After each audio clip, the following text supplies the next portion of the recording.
Another day is gone. I'm still all alone. How could this be? You're not here with me. സാറിങ്ങനെ പറഞ്ഞു ഇങ്ങനെ ഒരു cinema ചെയ്യുന്നുണ്ട്. ഞാൻ പറഞ്ഞു എനിക്ക് ഇനി അഭിനയിക്കാറില്ല. അഭിനയിക്കാൻ താല്പര്യമില്ലാതിരുന്നാണോ അതോ അഭിനയിക്കാനുള്ള ഒരു കോൺഫിഡൻസിന്റെ പ്രശ്നമായിരുന്നു? അതായിരുന്നു കോൺഫിഡൻസ് ഇല്ല. മൈക്കിൾ ജാക്സണോടുള്ളൊരു ആരാധന എവിടെ നിന്നായിരുന്നു തുടങ്ങിയത്? കടയിൽ പോണ സമയത്ത് ഒരു പയ്യനാണ് എന്നോട് പറഞ്ഞില്ല ചേട്ടാ കാണാൻ മൈക്കിൾ ജാക്സൺ ഇല്ല. അപ്പോൾ ഞാൻ ചോദിച്ചത് ആരാണ്? പഴയ ഡാൻസേഴ്സ് ഉണ്ട്, അപ്പോൾ അവരുടെ കഥയാണ് ശരിക്കും പറഞ്ഞാൽ അവരുടെ കഥയായിട്ടുള്ള ഒരു റിലേറ്റഡ് ആണിത് ഈ ഒരു സിനിമ. അപ്പോൾ അന്ന് അനുഭവിച്ച വേദന അവർ ഇതിൽ സിനിമയിൽ പറയുന്നത് കൂടുതൽ. അവരുടെ സ്വപ്നങ്ങളെല്ലാം അവിടെ തന്നെ കുഴിച്ചു മൂടിയിട്ട് പോകേണ്ട ഒരവസ്ഥ, അത് അനുഭവിച്ചാലേ മനസ്സിലാവുള്ളൂ ആ ഒരു വേദന. അവർ നമ്മളിങ്ങനെ മുടി വളർത്തിയത് കൊണ്ടോ അല്ലെങ്കിൽ എന്തോ കളർ അങ്ങനെ ആയതുകൊണ്ടായിരിക്കാം മേ ബി, അതുകൊണ്ടൊക്കെ ഒരുപാട് ഉണ്ടായിട്ടുണ്ട്. ഞാനൊരിക്കലും എൻ്റെ അമ്മേനെ ഞാൻ കുറ്റം പറയില്ല, അത് ഈ ഒരു സൊസൈറ്റിയിലുള്ള ഒരു കാര്യമാണ്. കൊറോണയ്ക്ക് ശേഷം ഒരുപാട് വേദികളൊക്കെ നഷ്ടപ്പെട്ടു. സത്യം പറയാ, നമ്മളെല്ലാവരും ജോലിക്ക് പോയി തുടങ്ങി.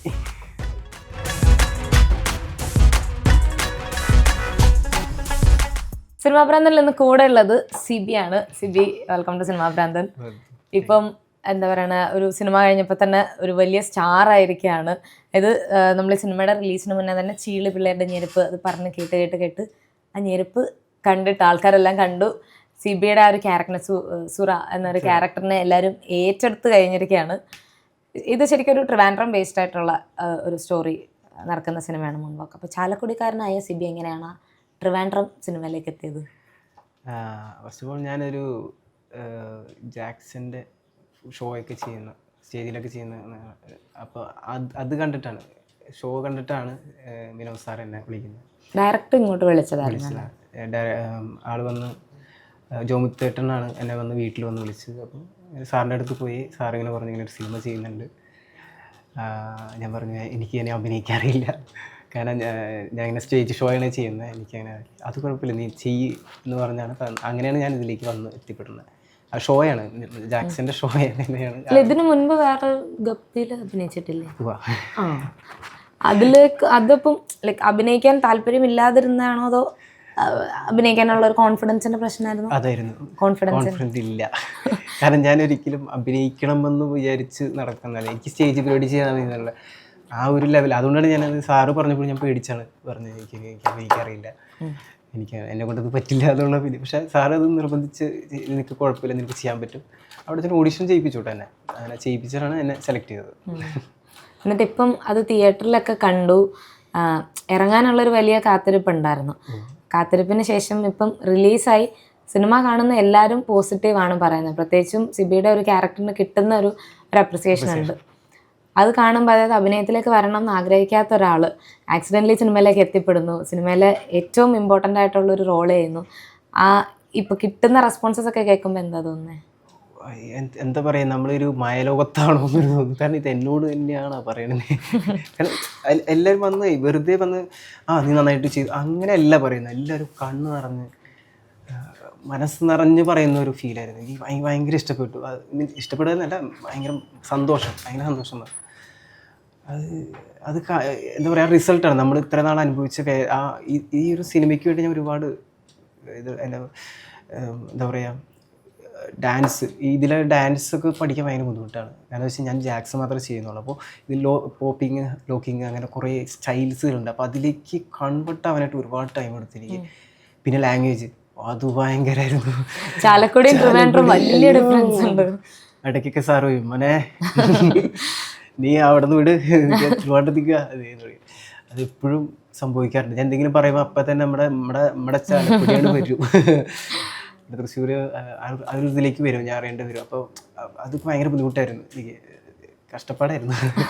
പക്ഷെ അതിൻ്റെ റിസൾട്ട് കണ്ടപ്പോൾ എനിക്ക് ഭയങ്കര സന്തോഷമായി. കാരണം ഓരോരുത്തർ വന്ന് പറയുന്ന ഒരു കണ്ണ് നിറഞ്ഞിട്ടാണ് അവർ പറയുന്നത്, എനിക്ക് അത് കാണുമ്പോൾ ഭയങ്കര സന്തോഷമാണ്. റിവ്യൂ ഷോന് തന്നെ ഒരുപാട് സെലിബ്രിറ്റീസ്, ഇപ്പം ഡിസ്കോ രവീന്ദ്രൻ സാറും മേജർ രവി സാറും ഇവരൊക്കെ ഒരുപാട് നല്ല അതിൻ്റെയൊക്കെ ഒരുപാട് വീഡിയോസൊക്കെ കാണാൻ പറ്റിയപ്പോഴും എന്താ ഒരുപാട് സന്തോഷം. അപ്പം ഈ സ്ലാങ് പഠിക്കാൻ ശരിക്കും എത്ര ടൈം എടുത്തായിരുന്നു? അപ്പോൾ ഇതിൻ്റെ റിഹേഴ്സൽ ഈ സിനിമ തുടങ്ങുന്നതിന് മുമ്പ് ഞങ്ങൾക്കൊരു 3 മാസത്തെ എന്താ പറയുക വർക്ക്ഷോപ്പ് ഉണ്ടായിരുന്നു, ട്രെയിനിങ് സെക്ഷൻ ഉണ്ടായിരുന്നു. ഒന്ന് ഡാൻസ്, ഒന്ന് ഈ പറഞ്ഞ ലാംഗ്വേജിനായിരുന്നു. അപ്പോൾ അത് ഞങ്ങളുടെ കൂടെയുള്ള മാരി ഇതിൽ സുനിയണ്ണനാണ് ഇത് ഞങ്ങൾക്ക് വേണ്ടി ഇത് ചെയ്തത്, ഈ ലാംഗ്വേജ് ട്രെയിനിങ് ഒക്കെ ചെയ്തത്. അപ്പോൾ നമ്മൾ കൂടെ നിന്ന് ആളിങ്ങനെ പറഞ്ഞു തരും ഇങ്ങനെയാണെന്നുള്ളതൊക്കെ.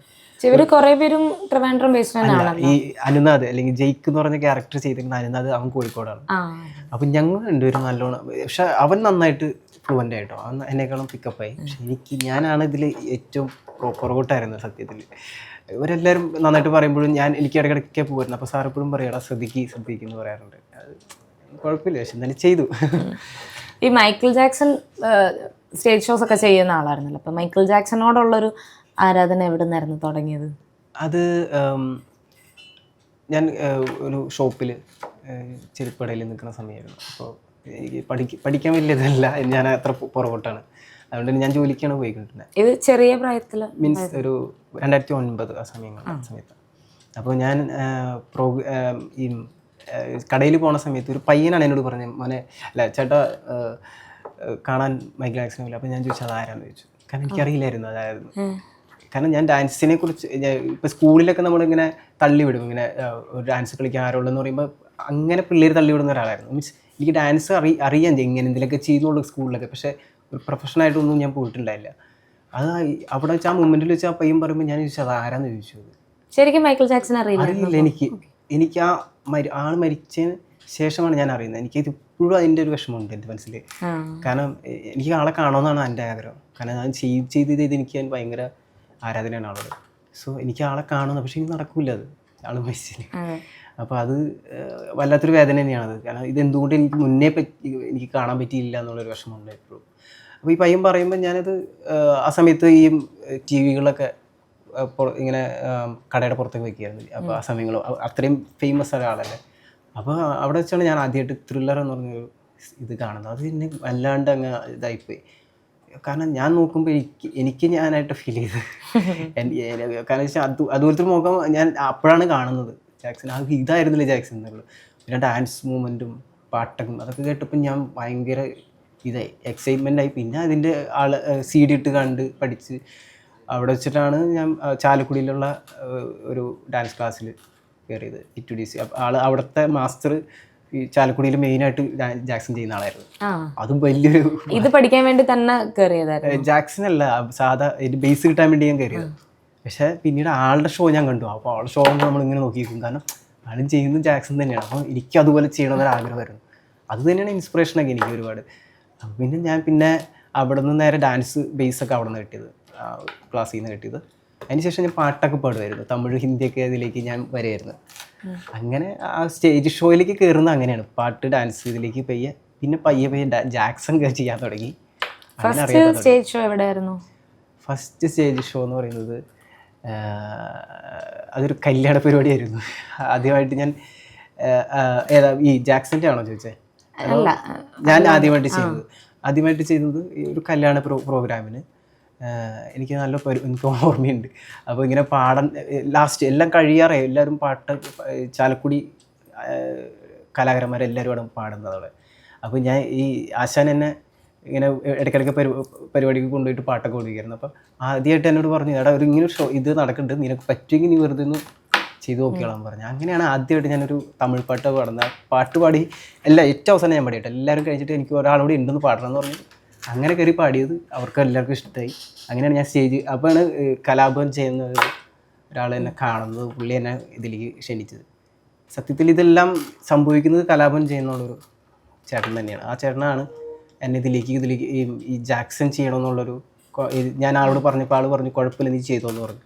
അങ്ങനെ ഒരു ചാൻസ് തന്നത് കലാഭവൻ ചെയ്യുന്നതാണ്. ആളുകൊണ്ടാണ് ഇവിടെയൊക്കെ എത്തിക്കാൻ പറ്റുന്നത്. അപ്പോൾ ജാക്സന്റെ എല്ലാ പാട്ടുകളും കേട്ടിട്ടുണ്ടാവുമോ? എല്ലാം, മിക്ക പാട്ടുകളും എനിക്കറിയാം. എല്ലാം. അത് നമുക്കൊരു പാട്ടൊന്ന് കേട്ടാലോ? Another day is gone, I'm still all alone. How could this be? You're not here with me. You never say goodbye. Someone tell me why. Did have to go. Leave my world so cold. Every day sitting, ask myself, how did I slip away? Something whispers in my ear and says, you were not alone, but I am here with you. You are not alone, but I am here with you. Though you're far away, I'm here to stay. But you are not alone, but I am here with you. Though you're far apart, you always see in my heart. But you are not alone. ഓ അടിപൊളി. ഈ സിനിമയിൽ പറയുന്നൊരു politics ഉണ്ട്. ഇപ്പം അത് ചർച്ച ചെയ്യപ്പെട്ടുകൊണ്ടിരിക്കുന്ന വേടനുമായിട്ട് relate ചെയ്തിട്ടുള്ള, അതായത് 90s വേടൻ എന്നൊക്കെ പറഞ്ഞുകൊണ്ടുള്ള കുറച്ച് പോസ്റ്റൊക്കെ കാണുന്നുണ്ടായിരുന്നു. സോ ആ ഒരു ക്യാരക്ടർ പ്ലേ ചെയ്ത ആൾ എന്ന നിലയ്ക്ക് ആ ഒരു പൊളിറ്റിക്സിനെ പറ്റി എന്താ പറയാനുള്ളത്? അത് ഇപ്പം ഇതിൽ പറയുന്നത് വെച്ചാൽ പണ്ടത്തെ 90s കിഡ്സ് എന്നുവെച്ചാൽ ഇത് ശരിക്കും പറഞ്ഞൊരു പഴയ ഡാൻസേഴ്സ് ഉണ്ട്. അപ്പോൾ അവരുടെ കഥയാണ് ശരിക്കും പറഞ്ഞാൽ, അവരുടെ കഥയായിട്ടുള്ള ഒരു റിലേറ്റഡ് ആണിത് ഈ ഒരു സിനിമ. അപ്പോൾ അന്ന് അനുഭവിച്ച വേദന അവർ ഇതിൽ സിനിമയിൽ പറയുന്നത് കൂടുതൽ. എനിക്ക് തോന്നുന്നത് ഈ മുടി കാണുമ്പോൾ പലർക്കും അല്ലെങ്കിൽ ഈ ഡാൻസറാണ് എനിക്ക് പ്രോപ്പറായിട്ട് ജോലി, കല എന്നുള്ള സംഭവം നമ്മളെ കൊണ്ട് എന്താ പറയില്ലേ, കല കൊണ്ട് നമുക്ക് എങ്ങും എത്താൻ പറ്റില്ല. നീ ജോലി എടുത്താൽ മാത്രമേ ആ ഒരു ഇതിലേക്ക് നമ്മളെപ്പോഴും എല്ലാ കലാകാരന്മാർക്കും അത് അനുഭവിക്കാൻ പറ്റിയിട്ടുണ്ട്. എന്ന് വെച്ചാൽ പലരും പറയുന്നുണ്ട്, എന്താ ചെയ്യുന്നത്, ഞാൻ ഡാൻസ്, ഓ അതുകൊണ്ട് എവിടെ എത്തുമോ? ഇല്ല, എത്തില്ല. നിങ്ങൾ ജോലി പ്രോപ്പറായിട്ടൊരു ജോലി നോക്കുക, എന്നിട്ട് സൈഡായിട്ട് നിങ്ങൾ ഇപ്പോൾ ഇത് അത് കേൾക്കുമ്പോൾ ഒരു കലാകാരൻ ഉണ്ടാകുന്ന വേദന വേറെയാണ്. നിങ്ങൾക്ക് അത് വെച്ചാൽ അത് അനുഭവിച്ചാലേ മനസ്സിലാവുള്ളൂ. എല്ലാ കലാകാരും, ഞാൻ മാത്രമല്ല എല്ലാ കലാകാരന്മാരും, അല്ലെങ്കിൽ പഴയ കാല ഈ പറഞ്ഞ ഡാൻസേഴ്സ് ആയാലും അവരോട് നമ്മൾ സംസാരിക്കുമ്പോൾ അവർ ഏറ്റവും കൂടുതൽ പറഞ്ഞിരിക്കുന്നതാണ്, ഇതുകൊണ്ട് നിങ്ങൾ എത്തില്ല, നിങ്ങൾ ജോലി. അതുകൊണ്ട് തന്നെ അവരത് നിർത്തേണ്ട അവസ്ഥ വരുന്നു, അവർ വേറെ ജോലിക്ക് പോകേണ്ടി വരുന്നു. അവരുടെ സ്വപ്നങ്ങളെല്ലാം അവിടെ തന്നെ കുഴിച്ചു മൂടിയിട്ട് പോകേണ്ട ഒരവസ്ഥ. അതനുഭവിച്ചാലേ മനസ്സിലാവുള്ളൂ ആ ഒരു വേദന. അത് എല്ലാ കലാകാരും, ഒരാളല്ല ഒരുപാട് പേരും അത് എന്നോട്, ഞാൻ ഒരുപാട് എക്സ്പീരിയൻസ് ചെയ്തിട്ടുണ്ട്, ഒരുപാട് എന്നോട് ഷെയർ ചെയ്തിട്ടുണ്ട്. അവരത് പറയുമ്പോൾ വളരെ കണ്ണ് നിറഞ്ഞിട്ടാണ് പറയുന്നത്. ഇങ്ങനെ മുടിയൊക്കെ കാണുമ്പോൾ അവർ പറയുമോ, ഇത് ഒരു ലുക്കിനെ വരെ ഒരു ജഡ്ജ് ചെയ്യും അവർ നമ്മളെ. അതൊക്കെ വല്ല ഒരു വിഷമം തന്നെ എല്ലാ ഡാൻസേഴ്സും ഉണ്ട്. സിബി അങ്ങനെ ജഡ്ജ് ചെയ്യപ്പെട്ടിട്ടുണ്ട് ഒരുപാട് തവണ. അവർ നമ്മളിങ്ങനെ മുടി വളർത്തിയത് കൊണ്ടോ അല്ലെങ്കിൽ എന്തോ കളർ അങ്ങനെ ആയതുകൊണ്ടായിരിക്കാം മേ ബി, അതുകൊണ്ടൊക്കെ ഒരുപാട് ഉണ്ടായിട്ടുണ്ട്. അത് തഴയപ്പെടുകയല്ല വേണ്ടത്, നമ്മളെ ഒരു അതെന്താ പറയുകയെന്ന്, അത് ഒരു വേദന തന്നെയാണത്. മുടി കാണുമ്പോൾ ആ ഒരു ലുക്ക് തന്നെ മാറും നമ്മളോട് തന്നെ. മുടി എന്താണ് മുടി. ഇപ്പം ഇന്നത്തെ കാലത്ത് അത് ആർക്കറിയാം, മുടി കാണുമ്പോൾ പറയാം ഡാൻസറല്ലേ എന്ന് പറയും. പണ്ട് കാലത്ത് അങ്ങനെ ആയിരുന്നില്ല. അത് ഞങ്ങൾക്കല്ല, പഴയ കാലത്ത് തൊട്ട് അവർ പറയാറുണ്ട്, മുടി കാണുമ്പോൾ പിന്നെ ഏതാടാ എന്നുള്ളൊരു ഇത് വരും. എല്ലാവർക്കും ഉണ്ടായിരുന്നു അത്. ഇപ്പോഴാണ് അത് ഒതുങ്ങി. ഇപ്പം എനിക്ക് തോന്നുന്നു ഈ സോഷ്യൽ മീഡിയ അത് വന്ന് വളർന്നു വന്നുകൊണ്ടാണ് നോർമലൈസ് അല്ലെങ്കിൽ ഒരിക്കലും ഒരു ഡാൻസർ ഞാൻ ആ ഒരു ഇതിലാട്ടോ ഞാൻ പറഞ്ഞത്, അവർക്ക് ഒരുപാട് അനുഭവിച്ചിട്ടുണ്ട്. അല്ലെങ്കിൽ സ്റ്റേജ് പരിപാടി ചെയ്യുന്ന ഒരുപാട് മുടി കൊണ്ട് ഞാൻ ഒരുപാട് എന്താ പറയുക, നമ്മളിങ്ങനെ ഡിസ്ക്രിമിനേഷൻ അല്ലേ അങ്ങനെ ചെയ്തിട്ടുണ്ട്. ഒരുപാട് പേര് നമ്മളിങ്ങനെ മുടി കാണുമ്പോൾ ഏറ്റവും കൂടുതൽ പലർക്കും ഒരു ഇഷ്ടപ്പെടാത്തൊരു. പക്ഷെ നമ്മളൊരു സാധാരണ മുടിയല്ലേ. ഈ മുടി സിബി ആക്ച്വലി വളർത്തി തുടങ്ങിയ ടൈമിൽ അങ്ങനെ എന്തെങ്കിലും ഉണ്ടായിട്ടുണ്ട്. എൻ്റെ അമ്മ പറഞ്ഞിട്ടുണ്ട്, മോനെ ആൾക്കാർ പലതും പറഞ്ഞു തുടങ്ങി, മോനെ മുടി വെട്ട് പറഞ്ഞിട്ടുണ്ട്. അപ്പം ഞാനൊരിക്കലും എൻ്റെ അമ്മയെ ഞാൻ കുറ്റം പറയില്ല. അത് ഈ ഒരു സൊസൈറ്റിയിലുള്ള ഒരു കാര്യമാണത്. അത് പിന്നെ അതൊരാളുടെയും കുറ്റവും അല്ലാതെ ഞാൻ പറയില്ല. അതൊക്കെ നമ്മൾ തന്നെ സ്വന്തമായിട്ട് മനസ്സിലാക്കി മാറേണ്ടതാണ്. അല്ലാണ്ട് ഒരാളെ പിടിച്ച് ഫോഴ്സ് ചെയ്തു അയ്യോ നിങ്ങൾ ചെയ്ത് ശരിയില്ല എന്ന് പറഞ്ഞുകൊണ്ട് ഒരു മാറ്റം സംഭവിക്കാനേ പാടില്ല. ഞാൻ പറയുന്നത് എല്ലാവരും അവനവനത്തെ മനസ്സിലാക്കി എന്തുകൊണ്ടാണ് അവൻ മുടി വളർത്തുന്നത്, എന്തുകൊണ്ടാണ് അവൻ അങ്ങനെ പോകുന്നത്, എന്തുകൊണ്ടാണ് അവന്, അത് നമുക്ക് സ്വയമായിട്ട് മനസ്സിലാക്കാനുള്ളൊരു ഒരു തോട്ട് വന്നു കഴിഞ്ഞാൽ എന്തായാലും ഒരു പ്രശ്നമില്ലാണ്ട് അതൊക്കെ ഒതുങ്ങിപ്പോക്കോളും. അല്ലെങ്കിൽ വലിയൊരു പ്രോബ്ലമായിട്ട് മാറും. എല്ലാവരും അങ്ങോട്ട് ഇങ്ങോട്ട് കുറ്റം പറയും, പ്രശ്നമാവും. അതുണ്ടാവേണ്ടി ഏറ്റവും നല്ലത് അവനും തന്നെ ചിന്തിക്കുക എന്തുകൊണ്ടാണ് അവൻ അങ്ങനെ നടക്കുന്നത്. അവരുടെ ഫീലിങ്സ് അല്ലെങ്കിൽ അവരുടെ ഒരു പെർസ്പെക്റ്റീവ് അല്ലേ, ആ ഒരു ഇതിലേക്ക് നോക്കി നിന്ന് കഴിഞ്ഞാൽ അവർക്ക് എല്ലാ കലാകാരന്മാരെയും മനസ്സിലാക്കാൻ പറ്റും. ഇനിയുള്ള ഒരു തലമുറ അങ്ങനെ ആവട്ടെ എന്നാണ് പ്രാർത്ഥന. അതെ. ഇപ്പം ശരിക്കും ബൈ പ്രൊഫഷൻ ഡാൻസ് തന്നെയാണോ കണ്ടിന്യൂ ചെയ്യുന്നത്? പ്രൊഫഷൻ എന്ന് പറയുന്നത് ജാക്സൺ തന്നെയാണ് എന്നെ കൂടുതലായിട്ട്. പിന്നെ പാട്ടും ഡാൻസും ഒക്കെ പാട്ടും കരോക്കെ ഗാനമേള അതിനൊക്കെ പോകാറുണ്ട്. കൂടുതലും അതായിരുന്നു. പക്ഷെ ഇപ്പോൾ കൊറോണയ്ക്ക് ശേഷം ഒരുപാട് കലാകാരന്മാർ ഒരുപാട് വേദികൾ നഷ്ടപ്പെട്ടു. സത്യം പറയാ, നമ്മളെല്ലാവരും ജോലിക്ക് പോയി തുടങ്ങി. ഇപ്പം ശരി എന്തായിരുന്നു ചെയ്യുന്നത്? ഇപ്പം ഞാനൊരു വാച്ച് ഷോപ്പിലാണ് ജോലിയാണത്. അപ്പോൾ എന്ന് വെച്ചാൽ പരിപാടികളില്ല, എല്ലാവരും റീൽസിലേക്ക് മാറി. അതൊരു മാറ്റത്തിൻ്റെ ഒരു ഇതാണ്. അപ്പോൾ അതൊരു വല്ലാത്തൊരു വേദന തന്നെയാണ്. എല്ലാ സ്റ്റേജ് പരിപാടികളും പരമാവധി ഇങ്ങനെ പറയുക തഴയപ്പെട്ടു. എനക്കും ആർക്കും വലിയ പ്രോഗ്രാമുകളൊന്നും ഇല്ലാതെ എല്ലാവർക്കും കുറേ പേര് ഇങ്ങനെ ഞങ്ങളോട് ഇങ്ങനെ ഷെയർ ചെയ്യാറുണ്ട്. എല്ലാ കലാകാരന്മാരും അങ്ങോട്ടും ഷെയർ ചെയ്യുന്നു. നമ്മൾ എന്നാണോ ഇനി ആ സ്റ്റേജ് പരിപാടി വരുന്ന ഒരു കാലം എന്താണെന്നുള്ളത് തോന്നുന്നില്ല. വരാനുള്ള ചാൻസോ ഇനി വല്ല അത്ഭുതം സംഭവിക്കും. ഇപ്പോൾ സിബിയുടെ ഇൻസ്റ്റാഗ്രാം നോക്കുമ്പോഴാണെങ്കിൽ പോലും അധികം കുറേ മൈക്കിൾ ജാക്സൺ ഫോട്ടോസ് കണ്ടിട്ടുണ്ട്. മൈക്കിൾ ജാക്സണായിട്ട് കൊളാഷ് ചെയ്തിട്ടുള്ള സിബി ആൻഡ് മൈക്കിൾ ജാക്സൺ അങ്ങനത്തെ പോസ്റ്റ് ഉണ്ട്. പക്ഷെ ഡാൻസ് നോക്കിക്കഴിഞ്ഞാൽ എനിക്കൊന്ന് 2-3 ഇട്ടിട്ടുള്ളൂ. അത് ലൈക്ക് ഇപ്പം എല്ലാവരും ചെയ്യുന്നത്, ഇപ്പോൾ ഡാൻസേഴ്സ് ആണെങ്കിലും സിംഗേഴ്സ് ആണെങ്കിലും എന്ത് കൈൻഡ് ഓഫ് കലയാണെങ്കിൽ പോലും സോഷ്യൽ മീഡിയയിലൂടെ നമുക്ക് നമ്മളായിട്ടൊരു എക്സ്പോഷർ കൊടുക്കാൻ നോക്കുമല്ലോ. സിബി പക്ഷേ ഇതിൽ നിന്ന് മാറി നിൽക്കുന്ന ഒരാളായിട്ടാണ് എനിക്ക് തോന്നിയത്. അതെന്തുകൊണ്ടാണ്? അത് പൊതുവേ ഞാൻ അങ്ങനെയാണ്, ഒതുങ്ങി കൂടിയൊരു ക്യാരക്ടറാണ്. ഇപ്പോൾ ഈ സിനിമയിൽ വന്നപ്പോഴും എനിക്ക് ഒരുപാട് പ്രശ്നങ്ങൾ ഉണ്ടായിട്ടുണ്ട്. അത് കാരണം ഞാൻ ഇവരുടെ കൂടാണ്ട് മാറി നിൽക്കുന്നത്.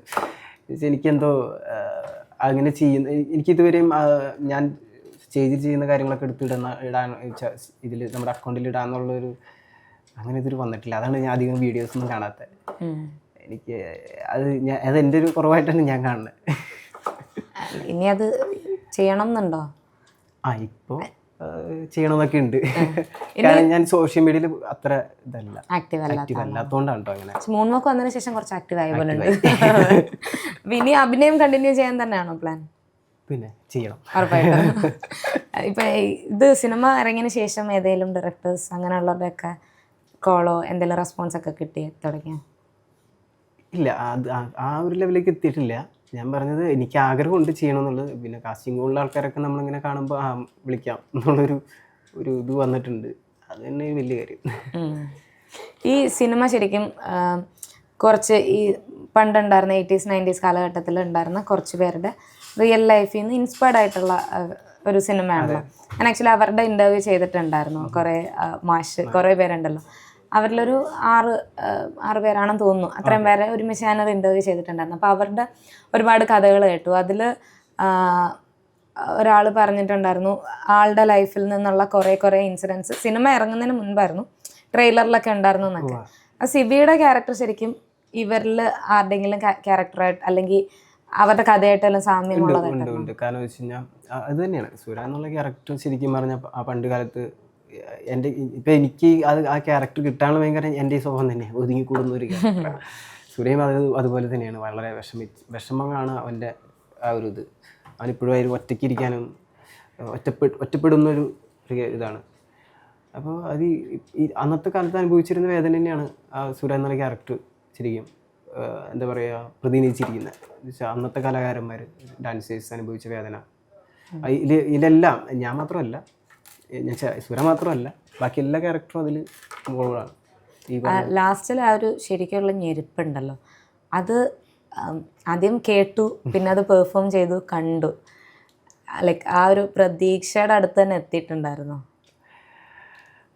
അത് പ്രതീക്ഷകളപ്പുറമായിരുന്നു. കാരണം വെച്ച് കഴിഞ്ഞാൽ അത് കാണുമ്പോൾ നമുക്കൊരു ഇത്രയും വർഷത്തെ എന്താ പറയില്ലേ, നമ്മൾ ഒരുപാട് കഷ്ടപ്പെടുന്നതിൻ്റെ ഒരു ഇതാണ് റിസൾട്ടാണ് കണ്ടത്. ഭയങ്കര സന്തോഷമായി എനിക്കത് കണ്ടപ്പോൾ. എല്ലാവരും ഞാൻ പറഞ്ഞില്ലേ കണ്ണ് നിറഞ്ഞിട്ടാണ് അവർ വന്ന് പറയണത് ഇങ്ങനെ നീ ചെയ്തത് നന്നായിരുന്നു. പിന്നെ ഇതിൽ കണ്ടു കഴിഞ്ഞപ്പോൾ എനിക്ക് ഭയങ്കര സന്തോഷമായി. ഇതിൻ്റെ എല്ലാം കാരണം പറഞ്ഞ ഇതിൻ്റെ ഡയറക്ടർ നമ്മുടെ വിനോദ് സാറ്, മറ്റേ സ്ക്രിപ്റ്റ് റൈറ്റേഴ്സ് ശ്രീത്ത് മാസ്റ്ററൊക്കെ ഒരുപാട് കഷ്ടപ്പെട്ടു. കാരണം ഞാൻ ഈ ഒരു ഡാൻസിലേക്ക് വരാനും ബുദ്ധിമുട്ടായിരുന്നല്ലോ. അവരും ഒരുപാട് കഷ്ടപ്പെട്ടു ഇതിനു വേണ്ടി. അപ്പോൾ അവർക്കും ഒരു സന്തോഷം തന്നെയാണത്. കാരണം എന്നിലൊരു വിശ്വാസം അൽപ്പിച്ചാണല്ലോ വിനോദ് സാർ ഇത് കേൾപ്പിച്ചത്. അപ്പോൾ അത് അതിൻ്റെ റിസൾട്ട് ഇങ്ങനെ ആയത് വന്ന് പറഞ്ഞപ്പോൾ എനിക്കും സാറിനോട് ഒരു സന്തോഷം. എനിക്കത് അറിയില്ലേ, നമ്മൾ കാരണം സാറിന് ഒരു സന്തോഷം കിട്ടിയില്ല എന്നുള്ളൊരു ഇതുണ്ട്. ഇതിൽ ഈ ഡാൻസിൻ്റെ പറഞ്ഞല്ലോ ഒരു ചേഞ്ച്, ശരിക്കും ആസ് ഓഡിയൻസ് നമ്മളെല്ലാവരും വിചാരിച്ചതിൽ മൈക്കിൾ ജാക്സണുള്ള ഒരു ട്രിബ്യൂട്ടാണ്, അപ്പോൾ അതേ ഡാൻസ് ഫോം തന്നെയാണ് ഇതിലുള്ളത് എന്നായിരുന്നു എല്ലാവരും.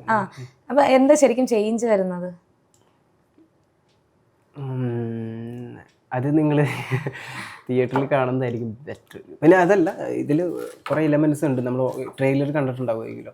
അപ്പോൾ അതിൽ ഈ പറഞ്ഞ ലോക്കിങ്, പോപ്പിങ്, പണ്ടത്തെ ബ്രേക്ക് ഡാൻസ്, ഇതൊക്കെയാണ് അതിൻ്റെ മെയിൻ ഇതിലേക്ക് കണ്ടൻറ്റ്. അപ്പോൾ നമ്മൾ അതിലേക്ക് ബ്രേക്ക് ഡാൻസ് ഒക്കെ എനിക്ക് അറിയില്ല, അപ്പോൾ അതിലേക്ക് വരാനായിട്ട് ഒരുപാട് കഷ്ടപ്പെട്ടു, ഈ പറഞ്ഞ ഡാൻസ് സ്റ്റൈലിലേക്ക് വരാനായിട്ട്. പിന്നെ പണ്ടത്തെ ആ കാലത്തെ സ്റ്റൈലും അതിൽ നിന്നുള്ള ഇതാണ് നമ്മളിപ്പോൾ കാണുന്ന സ്റ്റൈല് എന്ന് പറയുന്നത് അതിൽ നിന്നാണ്, അതിൻ്റെ അടിത്തറ അതാണ് ശരിക്കും പറഞ്ഞത്. അതിൽ നിന്നാണ് ഇപ്പോൾ കാണുന്ന രൂപം മിക്ക ഡാൻസും കാണുന്നത്. അതാണ് അതിൻ്റെ അടിത്തറ ശരിക്കും പറഞ്ഞത്. അല്ല, ഈ ഒരു ഡാൻസ് ഫോം അറിയുന്ന ഒരാൾക്ക് ഇപ്പം ജാക്സൺ ചെയ്തുകൊണ്ടിരിക്കുന്ന ആളെന്ന നിലയിൽ വേറൊരു ഡാൻസ് ഫോം, ഇപ്പോൾ ബ്രേക്ക് ഡാൻസ് കുറച്ചുകൂടെ എളുപ്പമായിരിക്കില്ലേ പഠിക്കാൻ? ഒരിക്കലുമല്ല, അത് ഭയങ്കര ബുദ്ധിമുട്ട് തന്നെയായിരുന്നു എനിക്ക്. കാരണം നമ്മൾ എന്ത് ചെയ്താലും ഇപ്പം ഇത്രയും വർഷത്തെ ഒരു എക്സ്പീരിയൻസ് ഉള്ളതുകൊണ്ട് ഞാൻ എന്ത് ചെയ്താലും അറിയാണ്ട് മൈക്കിളായി ആ ഒരു സ്റ്റൈലിലേക്ക് മാറും. മൈക്കിൾ ജാക്സൻ്റെ സ്റ്റൈലിലേക്ക് വരുന്നതുകൊണ്ട് അത് ഒരിക്കലും മൈക്കിൾ ജാക്സൺ സ്റ്റൈൽ ഒരിക്കലും നമ്മളൊരിക്കലും മറ്റേ പോപ്പിംഗ് ലോക്കിങ് വരില്ല. അത് വേറൊരു സ്റ്റൈലാണ്, അത് വേറൊരു കൾച്ചറാണ്. അപ്പോൾ അത് രണ്ട് തന്നെയാണ്. അപ്പോൾ നമ്മൾ അതിലേക്ക് മാറണമെങ്കിൽ ഭയങ്കര ബുദ്ധിമുട്ടാണ്. കാരണം ഇതിന് സ്റ്റോപ്പ് ചെയ്ത് നമ്മൾ അതിലേക്ക് കിടക്കണമെങ്കിൽ ഒരുപാട് ടൈം എടുക്കും. ഞങ്ങൾക്ക് ഈ പറഞ്ഞാൽ ഈ സിനിമ തുടങ്ങുന്നതിന് 3 മാസത്തെ അതുണ്ടായിരുന്നല്ലോ, ട്രെയിനിങ് ഉണ്ടായിരുന്നു. അപ്പോൾ അത് ഒരുപാട് ഉപകാരപ്പെട്ടു ശരിക്കും പറഞ്ഞാൽ. ഇപ്പം അത് ബ്രേക്ക് ഡാൻസ് ഒക്കെ പ്രാക്ടീസ് ഉണ്ടോ? പിന്നെ അത് ചെയ്യണം, ഇപ്പം എല്ലാം ഒരുമിച്ചാണ്. മീൻസ് അത് എനിക്കത് പ്രോപ്പറായിട്ടത് നമ്മളത് ഇനി സിനിമ ഇത്രയൊക്കെ ഒന്ന് കഴിഞ്ഞിട്ട് വേണം നമുക്കൊന്ന് ഇതിൻ്റെ ഇത് എന്താ പറയുക ബേസിക് ഒക്കെ പഠിച്ച് സ്റ്റാർട്ട് ചെയ്യണം എന്നുള്ളത്. അത് ഈ സിനിമയ്ക്ക് വേണ്ടി നമ്മൾ ബേസിക് സ്റ്റാർട്ട് ചെയ്തു. അത് പെട്ടെന്നാണ് അത് എല്ലാം ചെയ്തത്. 3 മാസം കൊണ്ടുള്ള ആ ട്രെയിനിങ് ആയിരുന്നു. അതിന് ശേഷം ഒരുപാട് ചെയ്തു കൂട്ടാ.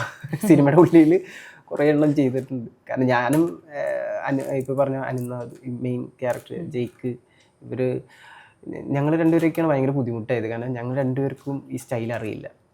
അനിനാഥാണെങ്കിൽ ഒട്ടും അറിയില്ല. എന്നിട്ട് അവനത് അടിപൊളിയായിട്ട് ചെയ്തു, അടിപൊളിയാണ്. ഞാനും അനിതാന്നൊക്കെയാണ് ശരിക്കും പറഞ്ഞാൽ അനുഭവിച്ചത്. ഭയങ്കര ഇത് അവരുടെ ഗ്രൂപ്പ് വരില്ലേ, ഗ്രൂപ്പ് നമ്മൾ സോളോ ഒക്കെയാണെങ്കിൽ നമുക്ക് എന്ത് വേണമെങ്കിലും അവർ പറയുന്ന പോലെയൊക്കെ ചെയ്യും. പക്ഷേ ഗ്രൂപ്പ് വരുമ്പോൾ അവരുടെ കൂടെ പിടിച്ച് നിൽക്കാൻ ഭയങ്കര ബുദ്ധിമുട്ടായിരുന്നു. കാരണം അവരൊക്കെ പ്രൊഫഷണൽ ഡാൻസേഴ്സാണ്. അപ്പോൾ അവരത് പടപടയിൽ ചെയ്യുമ്പോൾ നമ്മളിവിടെ കൂടെ എത്താൻ ഇച്ചിരി ബുദ്ധിമുട്ടിയായിരുന്നു. ഇപ്പോൾ സിനിമ ഇറങ്ങി കുറച്ച് ദിവസം ആയിട്ടുള്ളൂ, എല്ലാവരും ഇങ്ങനെ കണ്ടു വന്നുകൊണ്ടിരിക്കുക. ഇനിയും കാണാത്തവരോട് എന്താ പറയാനുള്ളത്?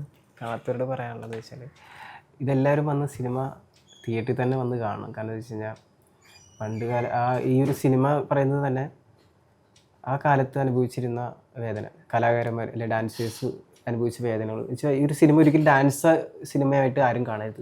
ഇത് ശരിക്കും പറഞ്ഞൊരു ആക്ടിങ് കൂടിയുണ്ട് ഇതിനുള്ളിൽ. എല്ലാവർക്കും ഒരു ഫാമിലി ബാക്ക്ഗ്രൗണ്ട് ഉണ്ട്. അല്ലാണ്ട് ഇതൊരു ഡാൻസ് മാത്രം കാണിക്കുന്ന ഒരു മൂവി ആയിട്ട് ആരും കാണരുത്. എല്ലാവരും തിയേറ്ററിൽ തന്നെ വന്ന് കാണണം. അതിൻ്റെ ആ ഒരു സുഖം നിങ്ങളും സന്തോഷം നിങ്ങളും അറിയണം. എല്ലാവരും വന്ന് തിയേറ്ററിൽ നിന്ന് കാണുക. പക്ഷെ എനിക്കിന്ന് മലയാളത്തിൽ അങ്ങനെ ഡാൻസ് റിലേറ്റഡ് അതും ഈ ഒരു കൈൻഡ് ഓഫ് ഒരു ഡാൻസ് മൂവി വന്നിട്ടില്ല മലയാളത്തിൽ. അപ്പം അതും തിയേറ്ററിൽ ഭയങ്കര നമുക്കൊരു ഓളം ഒക്കെ തരുന്ന ഒരു ലെവലിലുള്ള സിനിമ കൂടെ. എനിക്കൊന്ന് ഫാമിലി ആയിട്ടും എല്ലാവർക്കും ഒരേപോലെ എൻജോയ് ചെയ്യാം. എല്ലാ ഏജുള്ള ആൾക്കാർക്കും ഒരേപോലെ എൻജോയ് ചെയ്യാൻ പറ്റിയ സിനിമയാണ്. അത് ചെറിയ കുട്ടികൾ മുതൽ പ്രായമായ ആൾക്കാർ വരെ കാണാം. കാരണം പ്രായ ആൾക്കാർക്കും ഇപ്പോൾ ഇത് റിലേറ്റഡ് ആവാം. കാരണം 80s കഥയാണല്ലോ. സോ അവർക്കും ഇത് റിലേറ്റഡ് ആവും. ഇപ്പോഴത്തെ കുഞ്ഞു പിള്ളേർക്ക് പോലും അത് റിലേറ്റഡ് ആവുന്നതാണ്. കാരണം അതാണ് ഡാൻസ്, അതിൻ്റെ പിന്നെ അല്ലാണ്ട് തന്നെ ഡ്രാമയുണ്ട്, എല്ലാം ഉണ്ട് കേട്ടോ. അപ്പോൾ എന്തായാലും ഒരുപാട് സന്തോഷം. ഇനി ഒരുപാട് സിനിമകളുടെ ഭാഗമാവാൻ സാധിക്കട്ടെ എന്ന് തന്നെ ആശംസിക്കുന്നു. കണ്ടതിലും സംസാരിക്കാൻ പറ്റിയല്ലോ ഒരുപാട് സന്തോഷം. All the best.